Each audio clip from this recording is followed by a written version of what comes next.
नवीन घडामोडी पाहण्यासाठी आपल्या बारामती झटका या यूट्यूब चॅनलला सबस्क्राईब करा व बेल आयकॉन दाबा, म्हणजे ताज्या घडामोडी आपणापर्यंत पोहोचतील. राज्याचे दिवंगत उपमुख्यमंत्री अजितदादा पवार यांच्या निधनानंतर विधानसभेत शोक प्रस्ताव मांडताना मुख्यमंत्री देवेंद्रजी फडणवीस भावुक झाले. ते म्हणाले की राज्याचा अर्थसंकल्प सादर करताना अजितदादा पवार यांची कमतरता जाणवते. शिस्त, स्पष्टोक्ती, वक्तशीरपणा, प्रत्येक क्षणाचे योग्य नियोजन करणारे अजितदादा पुन्हा होणे नाही, अशा शब्दात मुख्यमंत्री देवेंद्रजी फडणवीस यांनी अजितदादा पवार यांच्या शोक प्रस्तावावर बोलताना श्रद्धांजली अर्पण केली. खरं म्हणजे आज बोलणं कुठून सुरू करावं असा एक प्रश्न माझ्या मनात निर्माण झाला आहे. एक प्रचंड वादळ मनामध्ये तयार झालेलं आहे. कारण आज सभागृहामध्ये ज्या शोक प्रस्तावासाठी आपण सर्व लोक एकत्रित आहोत, कधीच कल्पना केली नव्हती की अशा प्रकारचा शोक प्रस्ताव हा आपल्याला या ठिकाणी त्याच्यावर व्यक्त व्हावं लागेल. खरं म्हणजे सहज बाजूला नजर गेली तर नेहमीच खुर्चीत दादा असायचे आणि सभागृहामध्ये तर सुरुवातीपासनं तर रात्री उशिरापर्यंत कितीही काळ सभागृह चाललं तरी आपल्या जागी बसलेले दादा हे आपल्याला या ठिकाणी पाहायला मिळायचे. आज दुर्दैवाने ते आपल्यामध्ये नाहीत, याची निश्चितपणे खंत आहे.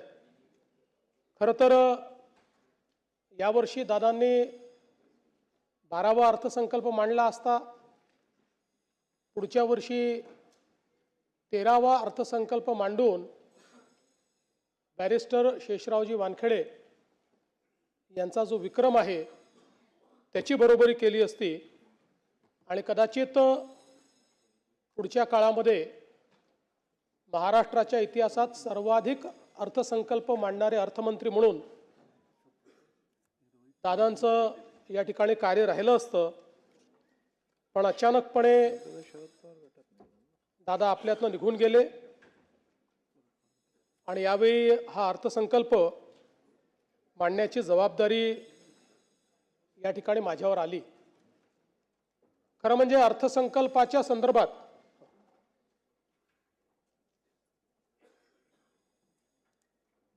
आपल्या सर्वांनाच कल्पना आहे की कठोर निर्णय घ्यायचे असतील तर ते घ्यायला कधीही मागे पुढे न पाहणारे अजितदादा होते. पण त्याचवेळी वित्त विभागाने लाडकी बहीण योजनेचा भार हा अर्थसंकल्पावर फार मोठ्या प्रमाणात पडेल आणि म्हणून याचा पुनर्विचार करावा असं सुचवल्यानंतर देखील त्या ठिकाणी ठामपणे निर्णय घेऊन तो विषय मंत्रिमंडळापुढे आणण्याचं काम करणारे देखील अजितदादा होते. आणि आपल्या सगळ्यांना आठवतं की लाडकी बहीण योजनेनंतर अजितदादांनी गुलाबी जॅकेट घालणं सुरू केलं होतं आणि आम्हालाही सगळ्यांना ते जॅकेट घालायला लावलं होतं. आता या सगळ्या गोष्टी केवळ आठवणींमध्ये आहेत आणि म्हणून मला असं वाटतं की संपूर्ण सभागृह अत्यंत या परिस्थितीमध्ये दुःखी आहे. खरं तर अशा प्रकारचा प्रस्ताव मांडणं एक घटनात्मक जबाबदारी देखील आहे. पण मला असं वाटतं की माझ्याकरता एक अत्यंत भावनिक अशा प्रकारचा देखील हा प्रसंग आहे. महाकवी भास यांचं एक नाटक आहे स्वप्न वासवदत्त. आपल्याला माहिती आहे त्यातला एक संस्कृत श्लोक आहे, काष्ट गतो ही पावका काय दहती मित्र शोकस्तु हृदयमस्तीच दहती. याचा अर्थ असा आहे की लाकूड जळते तेव्हा तो अग्नी केवळ शरीर जाळतो, पण मित्रशोक हा हृदय आणि अस्थिलाही अर्थात आपल्या अंतस्थ आत्म्यालाही जाळतो. अजितदादांसारख्या एका सच्च्या मित्राचा सहप्रवासाचा असा मृत्यू होणं ही खरं म्हणजे केवळ राजकीय हानी नाही तर आपल्या सर्वांच्याच अंतःकरणाला प्रचंड वेदना देणारी अशा प्रकारची बाब आहे. आपण असं म्हणतो की काही गोष्टींवर काळ केवळ हे औषध असतं, पण तरी देखील कितीही काळ गेला तरी काही वेदना या मात्र कमी होत नाहीत. अशा प्रकारची निश्चितपणे ही एक वेदना असणार आहे. आपण अनेक वेळा राजकीय नेत्यांच्या निधनानंतर पोकळी निर्माण झाली अशा प्रकारचं वक्तव्य करतो. खरं म्हणजे ज्यावेळी एखादा ज्येष्ठ नेता आपल्यातनं ते निघून जातात, अनेक वर्ष त्यांनी काम केलेलं असतं, त्यावेळी त्यांच्या निधनाने त्यांची कमतरता जाणवते, ती पोकळी नसते. पण ज्यावेळी अजितदादांसारखा एक व्यक्ती जो राजकीय क्षेत्रामध्ये स्थिरावलेला आहे, ज्यांनी राजकीय क्षेत्राला वेगवेगळ्या पद्धतीनं पादांकरात केलं आहे, ज्यांनी राजकीय क्षेत्रामध्ये आपलं स्वतःचं अस्तित्व नेतृत्व निर्माण केलं आहे, आणि ज्या व्यक्तीकडे समाज आणि संपूर्ण क्षेत्र भविष्याच्या दृष्टीनं पाहत आहे, असा व्यक्ती ज्यावेळेस निघून जातो त्यावेळी खऱ्या अर्थानं पोकळी निर्माण झाली हा जो शब्द आहे, त्या शब्दाची व्याख्या काय आहे हे आपल्याला लक्षात येते. कारण तो असा क्षण असतो की ज्यावेळी आपल्याला लगेच लक्षात येतं की आता अशा प्रकारचे अजितदादा दुसरे होऊ शकत नाही. त्यामुळे ही जी पोकळी आहे ही पोकळी भरून काढणं हे अत्यंत कठीण आहे. आणि म्हणून मला असं वाटतं की खऱ्या अर्थानं त्यांचं अकस्मात निधन हा आपल्या सर्वांकरता एक धक्का देखील त्या ठिकाणी आहेच. खरं म्हणजे मंत्रिमंडळाच्या बैठकांमध्ये, जनतेमध्ये जात असताना, प्रसार माध्यमांमध्ये, जाहीर कार्यक्रमांमध्ये, अधिवेशन चालू झाल्यानंतर अजितदादांचं अस्तित्व हे सगळीकडे ठळकपणे जाणवायचं. कारण आपल्याला कल्पना आहे की प्रत्येक गोष्ट ही शिस्तीत झाली पाहिजे अशा पद्धतीनं सातत्याने अजितदादांचं त्या ठिकाणी म्हणणं असायचं. आणि सकाळी 6 वाजल्यापासून काम करणारा नेता अशा पद्धतीनं त्यांची ख्याती होती. कार्यमग्नता जीवन व्हावे, मृत्यू हीच विश्रांती, हे काव्यवचन खरं म्हणजे अजितदादांच्या जीवनाकडे आपण बघितलं तर आपल्याला ते सत्य वाटतं. कारण अखंड जीवनामध्ये कार्यमग्न असलेले अजितदादा, प्रत्येक क्षणाचा नीट उपयोग करणारे अजितदादा, कुठलीही गोष्ट नियोजन केल्याशिवाय न करणारे अजितदादा, या सगळ्या गोष्टी मला असं वाटतं की राजकारणामध्ये खूप विरळ आपल्याला पाहायला मिळतात. खरं तर त्यांचा आणि आमचा दोघांचाही जन्म 22 जुलैचा. दादा माझ्यापेक्षा 11 वर्ष मोठे होते, खऱ्या अर्थानं माझे दादाच होते. आणि मला असं वाटतं की गेल्या जवळपास 1 दशकापेक्षा जास्त काळ, ते तर सोबत कदाचित उशिरा आले आमच्या, पण 1 दशकापेक्षा जास्त काळ अतिशय आमची जवळीक होती, अतिशय चांगली मैत्री होती. त्याच्या आधी देखील आमची, कारण मी 99 साली आलो, त्यानंतर दादांची ओळख झाली, संबंध आणले. पण मी असं म्हणेन की साधारण 2014 नंतर एक भावनिक नातं हे दादांशी तयार झालं. मी अनेक वेळा माझ्या मुलाखतीत म्हणायचो की राष्ट्रवादी काँग्रेस आमचं स्ट्रॅटेजिक पार्टनर आहे. पण त्याचवेळी माझ्या मनात मात्र मला हे पक्कं माहिती होतं की अजितदादा हे काही स्ट्रॅटेजिक पार्टनर नाही आहेत, तर अंतःकरणातनं आपल्यावर प्रेम करणारा अशा प्रकारचा आपला मित्र म्हणून खरं म्हणजे अजितदादांकडे मी बघितलं आणि त्यांनीही माझ्याकडे त्याच पद्धतीनं बघितलं. आणि जीवनभर मला असं वाटतं की आमचं ते नातं त्यांच्या अंतिम दिवसापर्यंत कायम होतं.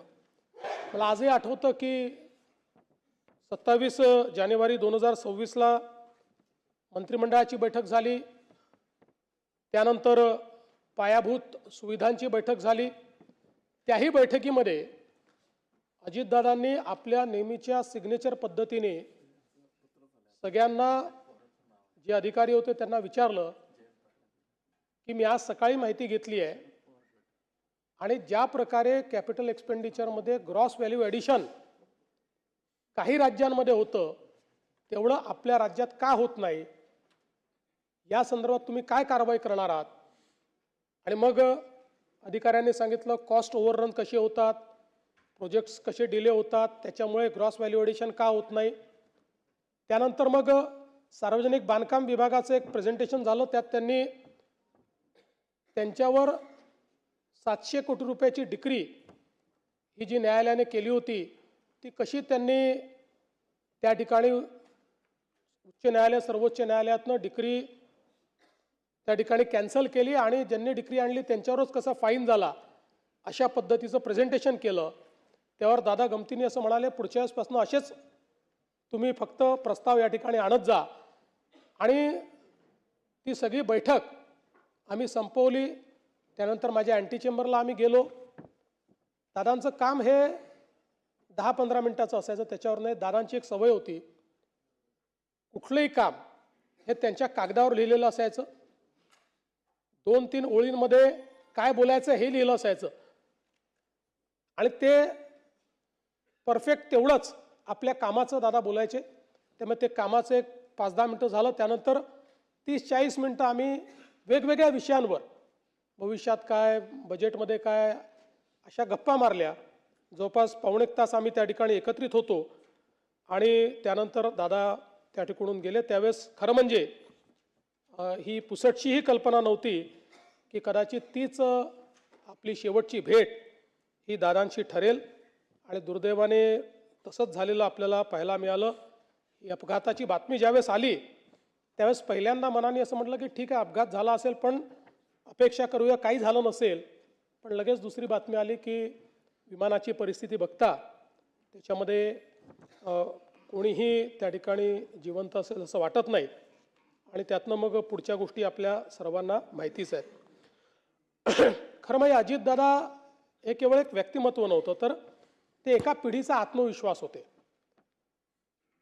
शेतकऱ्यांचा एक कळवळा असलेले, शेतीबद्दल इत्थंभूत माहिती असलेले, शेती, ॲनिमल हजबंड्री या सगळ्या विषयांची पूर्ण जाण असलेले आणि एक प्रकारे मातीतनं तयार झालेलं नेतृत्व असं अजितदादांचं नेतृत्व होतं.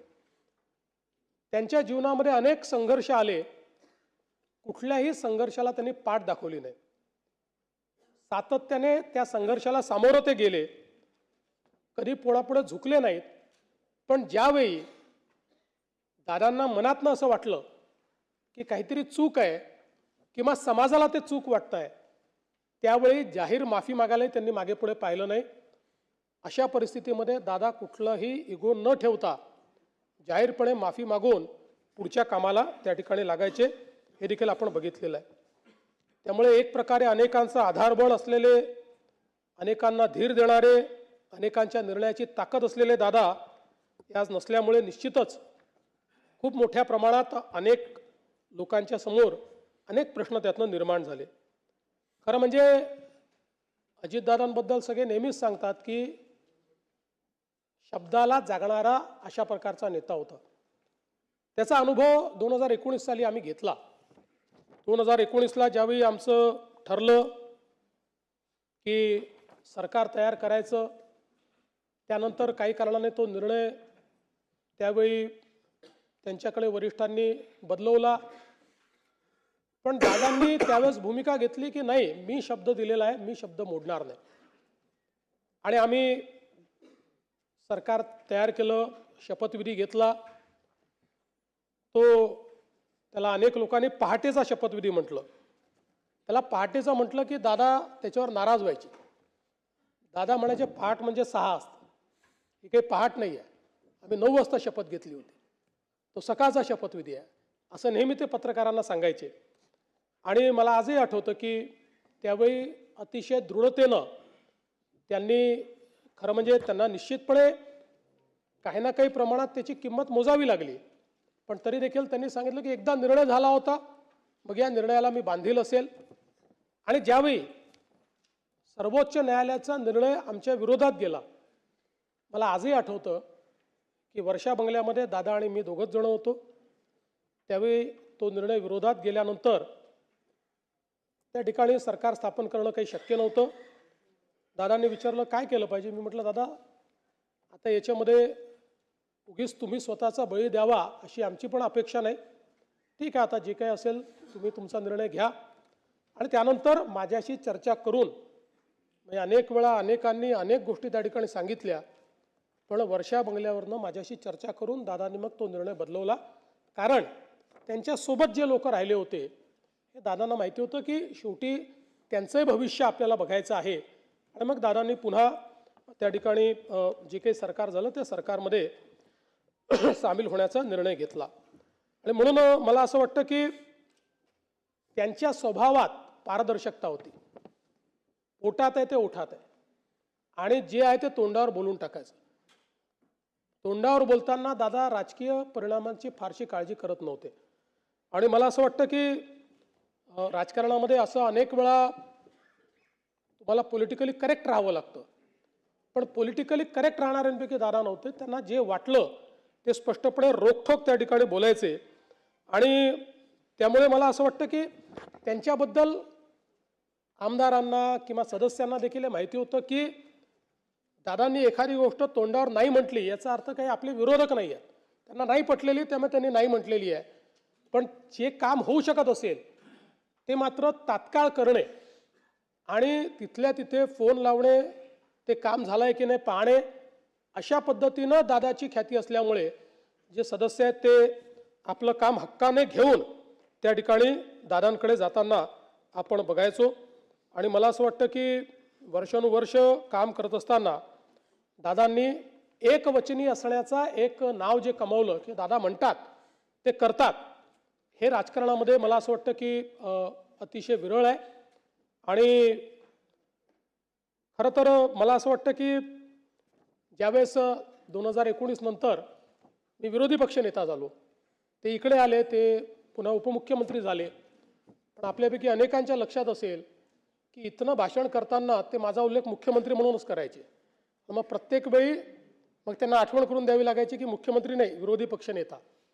आणि मला असं वाटतं की त्यानंतर कदाचित त्यांचे ते शब्द जे आहेत ते सत्य झाले. आम्ही एकत्रित आलो, आम्ही दोघेही उपमुख्यमंत्री झालो, नंतर मी मुख्यमंत्री झालो, पुन्हा शिंदेसाहेब आणि ते उपमुख्यमंत्री झाले.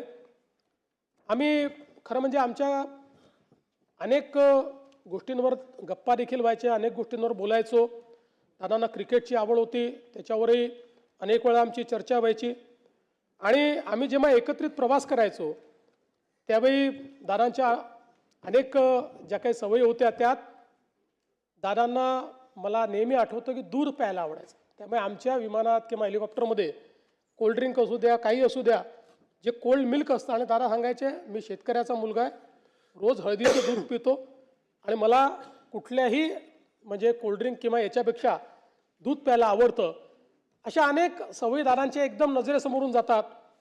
दादा चप्पल घालायचे पण पाय नेहमी स्वच्छ ठेवायचे. त्यांना ती एक सवय होती की बसल्या बसल्या आपला पाय स्वच्छ करायचे ते. त्यामुळे अशा ज्या गोष्टी आहेत त्या अशा आज माझ्या नजरेसमोरून चाललेल्या आहेत.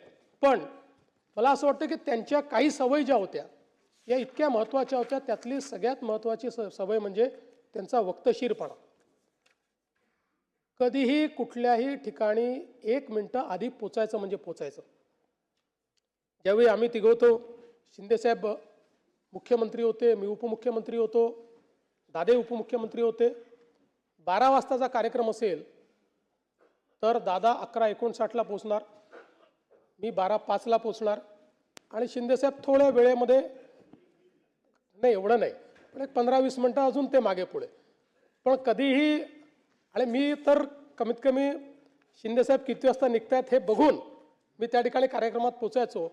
पण दादा 12चा कार्यक्रम कोणाला यायला किती वाजू द्या, दादा 11:59ला पोचणार म्हणजे पोचणार. आणि मला असं वाटतं की ही त्यांचं वक्तशीरपणा, म्हणजे सकाळी 9ची बैठक असेल, त्यांनी बोलवली असेल तर अधिकाऱ्यांना माहिती असायचं की 8:59ला दादा खुर्चीवर असणार, त्यामुळे त्याच्या आधी आपण पोचलं पाहिजे. मंत्रालयामध्ये कुठल्याही अधिकाऱ्यांपेक्षा लवकर पोचणारे दादा होते. मला असं वाटतं की मंत्रालयाची सुरुवातच दादा करायची आणि सकाळी 9 वाजता मंत्रालयात आपल्या चेंबरमध्ये जाऊन दादा बसायचे. तिथनं तिथे मिटिंगा घ्यायचे, त्यांचं कामकाज करायचे आणि म्हणून कधीही कामकाज अडलेलं आहे, फाईल थांबलेली आहे, दादा उपलब्ध नाही म्हणून निर्णय होत नाही असं कधी झालं नाही. एखादा निर्णय जर त्यांना पटला नाही तर मात्र त्या ठिकाणी ते स्पष्टपणे सांगायचे, फाईल थांबवायचे, चर्चा करायचे. पण आपलं जे काम आहे ते काम मात्र ते सातत्याने करायचे. आणि दुसरा त्यांचा स्वभाव होता की मंत्रिमंडळात किती विषय असले तरी प्रत्येक विषयाचा नीट अभ्यास करून दादा यायचे. प्रत्येक विषयाची एक नोट त्यांच्याकडे असायची आणि त्या विषयात जर काही किंतु परंतु असेल तर तो किंतु परंतु त्या ठिकाणी ते मांडायचेच. आणि अनेक वेळा अगदी साधे विषय जे असायचे की ज्याच्यावर चर्चेची गरज नाही, सचिव उभा राहिल्याबरोबर दादा म्हणायचे ठीक आहे मान्य आहे, आणि दादांनी मान्य आहे म्हटल्यानंतर तो विषय सगळ्यांना मान्यच असायचा. त्यामुळे मला असं वाटतं की ही देखील एक क्वालिटी त्यांची होती की नीट विषयाचा अभ्यास करून, आणि नुसता अभ्यास करून नाही तर त्या प्रत्येक मंत्रिमंडळातल्या विषयाची 4 ओळींची नोट ही नेहमी दादांजवळ असायची की जी ते मांडायचे. आणि त्यातनं त्यांचं एखाद्या विषयावरची जी पकड आहे ती पकड आपल्याला त्या ठिकाणी पाहायला मिळायची. खरं म्हणजे दादांच्या संदर्भात अनेक लोक अनेक गोष्टी सांगू शकतील. त्यांच्या वक्तशीरपणाबद्दल देखील अनेक या ठिकाणी आपल्याला गोष्टी सांगता येतील. पण हे सगळं होत असताना वरकरणी दादा अतिशय कडक अशा प्रकारचे वाटायचे. पण माझा अनुभव असा होता की पहिल्यांदा एखाद्याशी कडक बोलल्यानंतर मग त्याच्याशी ते प्रेमळ देखील बोलायचे. आतून ते अतिशय प्रेमळ होते. त्यात त्यांचा स्वभाव होता की पहिल्यांदा एखाद्याला जसा मिलिटरीचा अधिकारी एकदम स्ट्रेट करतो असा स्ट्रेट करायचे, आणि त्यानंतर मात्र त्या व्यक्तीला सांभाळून घ्यायचं आणि त्या व्यक्तीचं जे काही कार्य आहे ते कार्य करायचं. हे खरं म्हणजे दादांचं आपण काम पाहिलं. पण हा सगळा वक्तशीरपणा, हे सगळं घड्याळाच्या काट्याने चालणं, या सगळ्या गोष्टी जरी खऱ्या असल्या तरी पहिल्यांदाच दादांनी टायमिंग मात्र चुकवलं.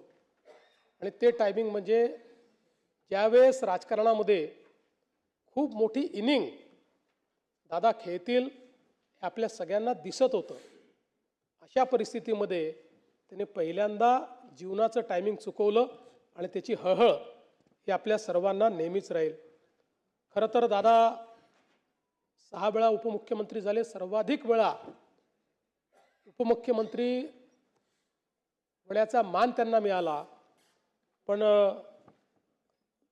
अनेक वेळा ते असं म्हणायचे की मी कधीतरी मुख्यमंत्री होईल पण मी उपमुख्यमंत्री मात्र नेहमी राहील. अशा पद्धतीनं अनेक वेळा गमतीने ते म्हणायचे. आज मी असं म्हणू शकतो Ajitdada Pawar was the best chief minister Maharashtra never had. एक जो चांगला मुख्यमंत्री महाराष्ट्राला मिळू शकला असता तो अजितदादांच्या रूपानं आता आपल्यामध्ये नाही. आणि मला विश्वास आहे की शेवटी कधीतरी त्यांचं स्वप्न देखील नियतीने पूर्ण केलं असतं. त्यांच्यात ती क्षमता निश्चितपणे होती.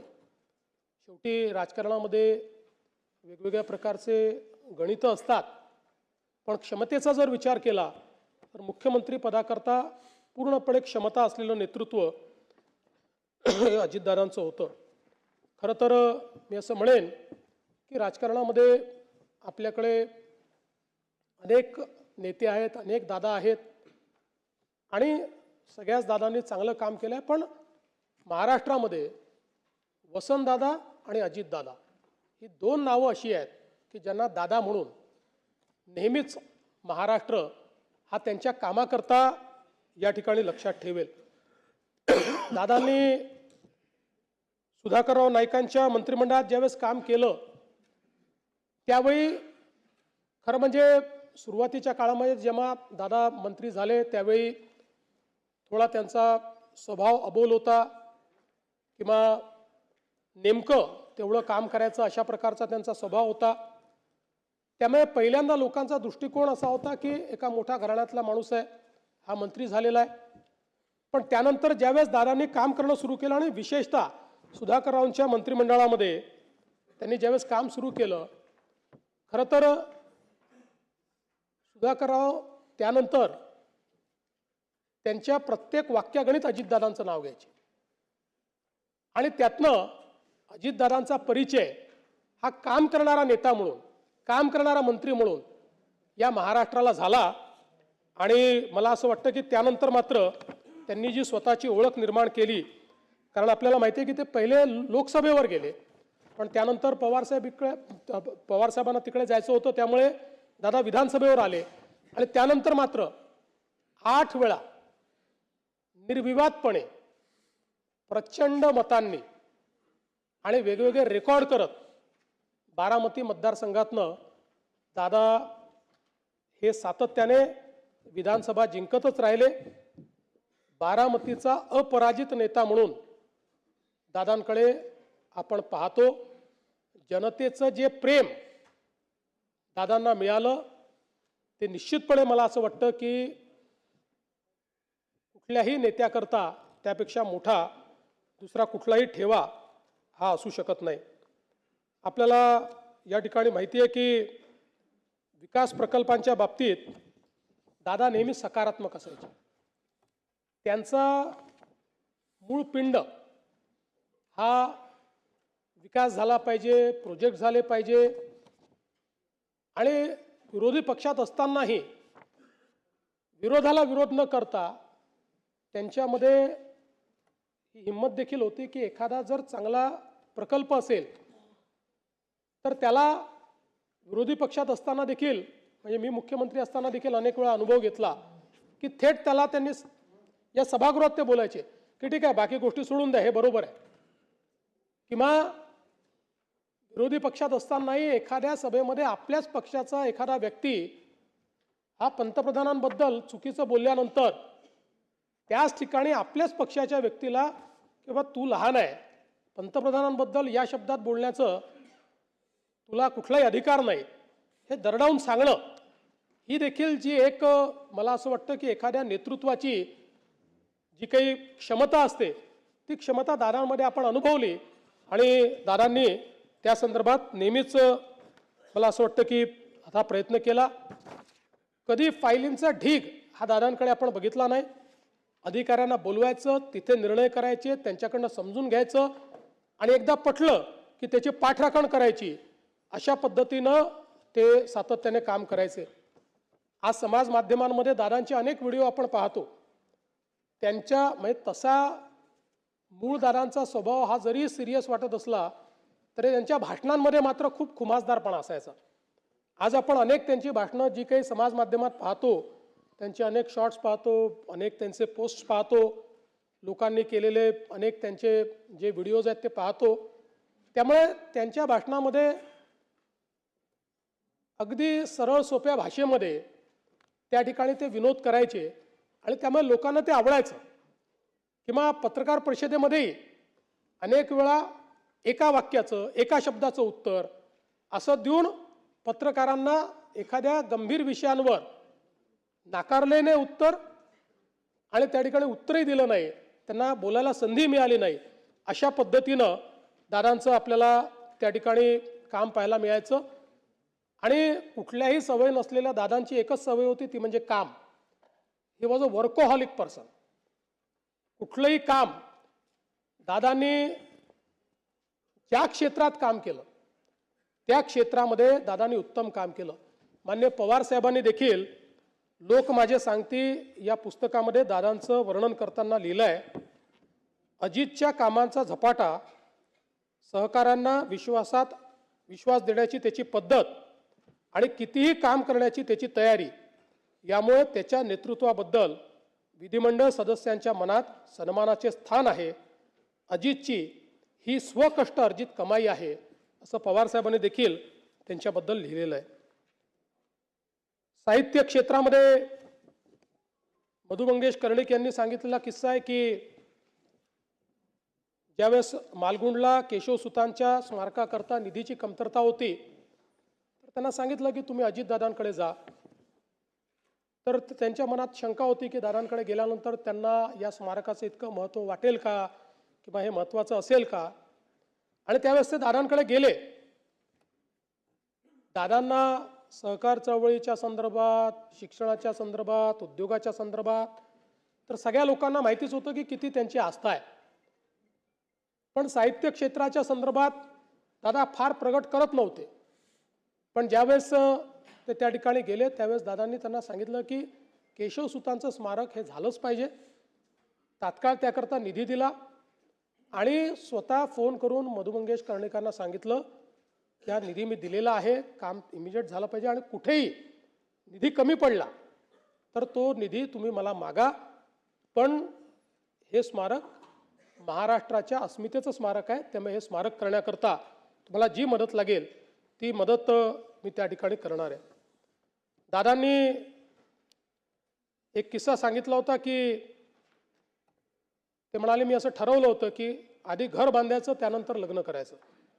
आणि 1980च्या दशकामध्ये सिमेंटची तीव्र टंचाई होती आणि मग त्यांनी सांगितलं की काय करायचं. मग त्या काळामध्ये सिमेंटचं रेशनिंग होतं. मग माजी मंत्री अंकुशराव निंबाळकर साहेब यांच्याकडनं त्यांनी कसं सिमेंट मिळवलं, कसं घर बांधलं आणि त्यानंतर मात्र मग त्यांनी लग्न केलं. अशा अनेक त्यांच्या जीवनातले गोष्टी छोट्या छोट्या गोष्टी आहेत, पण त्यातनं ते कसे दृढ निश्चयी होते की एकदा जे ठरवलं ते करायचंच, अशा पद्धतीनं त्यांचं खरं म्हणजे कार्य होतं. मला आजही आठवतं की लोकसभेच्या निवडणुकीमध्ये ज्यावेळी आम्हाला कमी सीट्स मिळाल्या, महाविकास आघाडीला चांगला विजय त्या ठिकाणी मिळाला. त्यानंतर आम्ही तिन्ही पक्षाचे जे नेते होतो, मी असेल, शिंदेसाहेब असतील, अजितदादा असतील, यांनी गांभीर्याने दौरे चालू केले, जास्तीत जास्त लोकांपर्यंत कसं पोचता येईल. शिंदेसाहेब आणि मी तर दौरे करत होतो, पण मी असं म्हणेन की त्या काळामध्ये सर्वात जास्त फिरलेले अजितदादा होते. लोकसभेच्या निवडणुकीनंतर अजितदादांनी घर जे सोडलं ते रोज एकही दिवस असा नाही की ते कुठल्या जिल्ह्यात नाही, सातत्याने एकेका जिल्ह्यात जाऊन त्या ठिकाणी त्यांचे आमदार असतील, त्यांचे सदस्य असतील, कोणी माजी आमदार असतील, यांच्या सभा करायच्या, त्यांचे कार्यक्रम करायचे. त्यातनं त्यांनी पक्षाला एक कॉन्फिडन्स हे देण्याचं काम त्या ठिकाणी केलं. खरं म्हणजे दादांच्या जाण्याने संपूर्ण महाराष्ट्र तर हळहळला आहेच, पण निश्चितच त्यांच्या कुटुंबांना, सुनेत्रा बहिणींना जे काही दुःख झालं असेल ते आपण सगळे समजू शकतो. पण या बिकट परिस्थितीतही बहिणींनी अतिशय धीरोदत्तपणे या ठिकाणी त्यांचं कार्य पुढे नेण्याकरता कठोर निर्णय घेतला आणि अत्यंत संयमी आणि घरंदाज पद्धतीनं आज ज्या पद्धतीनं त्यांनी हे सगळं जे काही कार्य आहे ते हातामध्ये घेतलं आहे, ते कार्य त्या पेलतायत. निश्चितपणे आपण सगळे लोक आणि आपल्या सद्भावना या त्यांच्या पाठीशी आहेतच. कारण शेवटी राजकीय क्षेत्रामध्ये अनेक वेळा व्यक्तिगत वेदना आपल्याला बाजूला ठेवून समाज, राज्य याचा विचार करत आपलं कर्तव्य त्या ठिकाणी बजावत राहावं लागतं. मला विश्वास आहे की वहिनी देखील ज्या प्रकारे दादांनी एक आपली वेगळी प्रतिमा तयार केली तशी आपली प्रतिमा तयार करतील आणि त्याच पद्धतीनं दृढतेनं या ठिकाणी काम करतील. खरं तर दादांचा जन्म हा आपल्याला माहिती आहे राहुरी तालुक्यातला होता आणि दादांचे जे मामा आहेत, कदम कुटुंब जे आहे, हे कट्टर राष्ट्रीय स्वयंसेवक संघाचं कुटुंब होतं. राष्ट्रीय स्वयंसेवक संघाचे पदाधिकारी देखील त्यांचे मामा होते, त्यांचं घर होतं. दादांचं बालपण बऱ्यापैकी मामांच्या घराकडे गेलं असल्यामुळे त्यांच्या त्या कार्याची जाणीव देखील होती. पण दादा मात्र मोठे हे जो काही त्या काळचा काँग्रेसी विचार होता किंवा पवारसाहेबांचं जे नेतृत्व होतं त्या नेतृत्वातून ते पुढे झाले. त्यांनी शिक्षण पूर्ण केल्यानंतर शेतीची सुरुवात केली, टोमॅटो लागवड, दुग्ध व्यवसाय, कुक्कुटपालन या सगळ्या गोष्टी त्यांनी स्वतः केल्या आहेत. हे मला जी काही माहिती आहे त्यात त्यांनी स्वतः वहिनींनी या ठिकाणी हे सगळं काम करणं, त्याचं मार्केटिंग करणं, बाजारात देखील या सगळ्या वस्तू पोचवणं, या सगळ्या गोष्टी म्हणजे ज्याला आपण जमिनीतनं उठून मोठं होणं म्हणतो, अशा प्रकारचं सगळं कार्य हे त्यांनी केलं. आणि म्हणूनच सामान्यातल्या सामान्य माणसाच्या अडीअडचणी या दादांना माहिती होत्या. सहकार, शेती, ग्रामीण विकास यातनं त्यांनी राजकीय प्रवास जो सुरू केला तो सातत्याने आपल्याला माहिती आहे की वेगवेगळ्या पदांवर दादा राहिले. त्यांनी अतिशय चांगलं काम हे वेगवेगळ्या पदांवर केलं. आणि हे सगळं करत असताना त्यांनी जे अर्थसंकल्प मांडले ते जर आपण बघितलं तर त्या अर्थसंकल्पांचा जो काही स्थायी भाव आहे त्याच्यामध्ये त्यांचा भर हा नेहमी राजकोषीय स्थैर्य निर्मितीवर असायचा.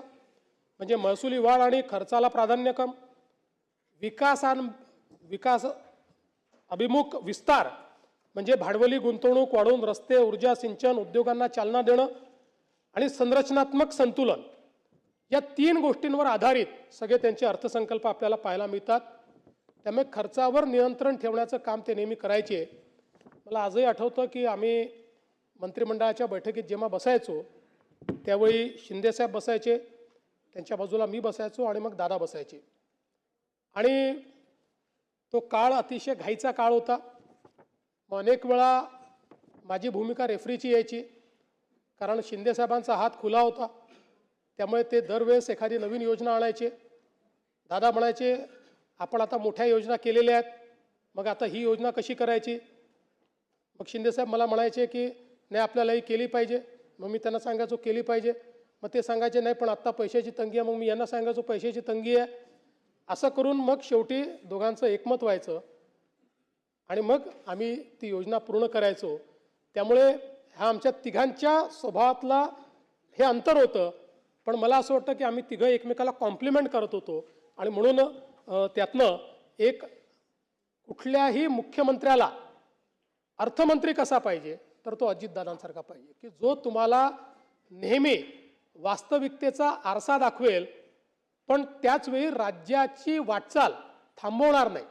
अशा प्रकारचा अर्थमंत्री हा आपण त्यांच्या माध्यमातून बघितला. आपल्याला कल्पना आहे की विकासाच्या संदर्भात विशेषतः एकदा मला विचारलं की समजा दादा त्या ठिकाणी जर मंत्री झाले नसते तर काय झाले असते. मी बोलताना म्हटलं त्यांच्यात शिस्त तर पोलीस सारखी आहे, कदाचित पोलीसमध्ये घेतले असते. हाडाचे शेतकरी आहेत तेव्हा कदाचित शेतकरी झाले असते. पण नंतर मग माझ्या डोक्यात विचार आला की दादा निश्चितपणे या ठिकाणी बांधकाम इंजिनियर झाले असते. कारण बांधकामाच्या संदर्भात अगदी छोट्यातल्या छोट्या बारीक बारीक गोष्टींमध्ये जाणं, सरकारी काम उत्तम गुणवत्तेचं झालं पाहिजे हा त्यांचा आग्रह.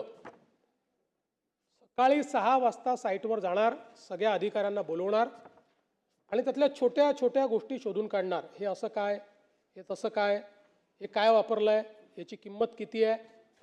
आणि म्हणून जी बांधकामं दादांच्या देखरेखीखाली झाली आपण जर बघितली तर एक सरकारी बांधकामाचा खाक्या असतो, त्या खाक्यातली ती बांधकामं वाटत नाही. ती बांधकामं ही एखाद्या खाजगी बांधकामाला लाजवतील अशा प्रकारची बांधकामं आहेत. आणि कधीकधी दुर्दैव काय असतं बघा की दादांनी स्वतः पाठपुरावा करून ज्या मेडिकल कॉलेजची वीट ठेवली, दुर्दैवाने शेवटी त्यांचा देह त्याच मेडिकल कॉलेजमध्ये आपल्याला न्यावा लागला. यापेक्षा मला असं वाटतं दुर्दैवी अजून काही असू शकत नाही. त्यांचा दर्जा आणि सौंदर्यसृष्टी ही खरोखर अतिशय चांगली होती. खरं तर कोविडच्याही अभूतपूर्व संकटामध्ये दादा पूर्णपणे मैदानात होते.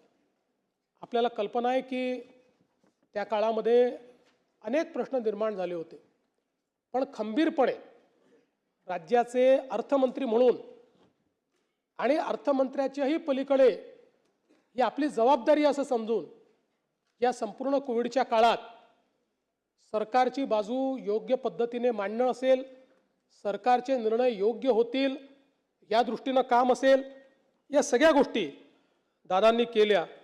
त्यामुळे मी असं म्हणेन की महाराष्ट्राने एक नेता गमावला, एक प्रशासक गमावला, मी वैयक्तिक एक मित्र गमावला.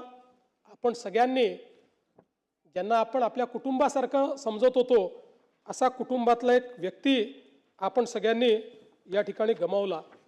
खरं तर साखर कारखानदारीच्या क्षेत्रात, सहकाराच्या क्षेत्रात त्यांनी केलेलं कार्य आपण सगळ्यांनी बघितलं आहे.